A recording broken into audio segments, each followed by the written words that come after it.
Niwala lang din po tayo noon, 'di ba, sa isang advertisement.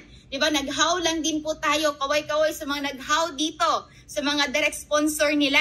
O isa po tayo sa nagpapatunay talaga na effective po yung advertisement na yon. Okay? And isa naman tayo sa mga kabataan, isang 19 years old naghaw lang and kumita or in just a short span of time, 19. First encashment po natin dito or first check natin dito, nakaranas tayo ng 52,000 pesos. Palakpakan naman natin yan.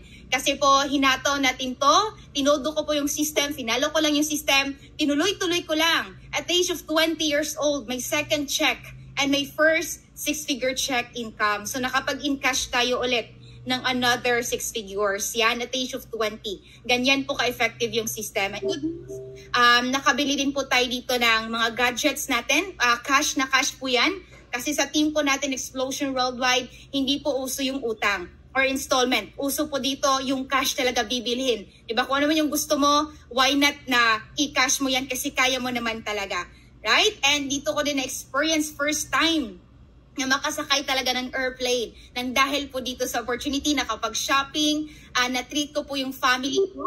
Diba? Kasi yan talaga yung isa sa mga rason ko rin bakit ako humahataw dito is to support my family. Alright? And kumikita din po tayo dito. Good news, 6 figures per month. Palakpakan naman natin yan. And until sa point po, kumita tayo dito, 300,000 to 400,000 and to 600,000 to 800,000. And naging part din po tayo, 'di ba? Or kumita din po tayo, 'di ba, ng milyon talaga. Yan, ganyan po ka-effective at the age of 20 years old. Kumita lang naman tayo dito kasi nang dahil po yan sa system po ng team po natin. Kaya sa lahat po ng mag-follow, right? Nang sasabihin ko or yung ituturo ko ngayon, expected po na yung kinita ko ngayon kikitain mo din in the long run, right? At the age of 20 years old and the age of 21, nakapag-encash din po tayo another 2 million pesos. And again, at the age of 21 ulit, another 1 million. And latest lang po, kaka-encash din po natin. At the age of 22, another 1.1 million pesos. And naging part din po tayo dito po sa team po natin.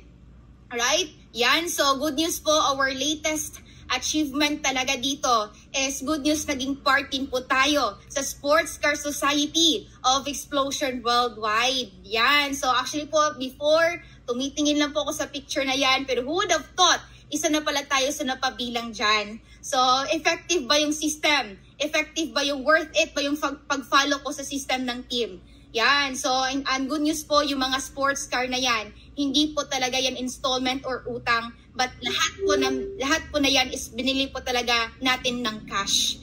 'Di ba? O kasi dito sa team po natin, hindi po uso yung installment, right? Yan. And good news, latest lang po, isa tayo sa mga kabataan at age of 19 years old.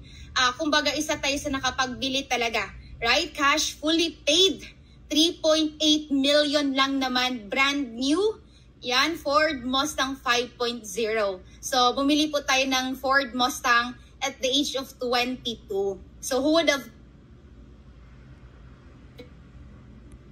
22 bibili pala ng sports car, right? So, ganyan po ka-effective yung system po ng team po natin, right? Kaya sa lahat naman nandito ngayon, inspired ka man, na-motivate ka man, marami na sa atin yung kumikita, tuloy-tuloy ka lang. So, yung i-discuss ko po ngayon sa inyong lahat, this is